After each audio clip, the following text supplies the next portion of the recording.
শুধুমাত্র এই দোয়াটি একবার পড়েন, আল্লাহ তাআলা আপনার 90 বছরের গুনাহ মাফ করে দেবেন ইনশাআল্লাহ। আপনার 90 বছরের গুনাহ মাফ হয়ে যাবে যদি মাত্র এই দোয়াটি যদি একবার পড়তে পারেন। আপনার ভাগ্য খুলে যাবে, রিজিকে বরকত আসবে, মনের ন্যাক আশা পূরণ হবে, আল্লাহ আপনার সব দোয়া কবুল করে দিবেন। সুবহানাল্লাহি ওয়া বিহামদি। এত ফজিলত, এই দোয়াটা আপনারা শেয়ার করে দিবেন। এই যুবকেরা, আমল না করেও সওয়াব পাবা। তোমার একটি শেয়ারে, একটা বাটনে প্রেস করে তুমি সওয়াব পেয়ে যাবা। কারণ তুমি আমল না করো, অন্য কেউ যদি তোমার শেয়ারের বদৌলতে আমল করে, সওয়াব তুমি পেয়ে যাবা। নবীজির হাদিস।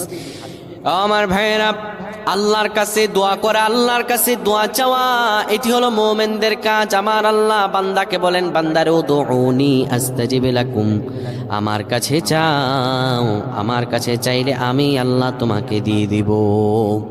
কেউ যদি একবারে দোয়াটি পড়তে পারে, দোয়াটি হলো রব্বি ইন্নী যালামতু নাফসি ফাগফিরলি। কেউ যদি এই দোয়াটা একবার পড়তে পারে, আমার আল্লাহ তাআলা তার 90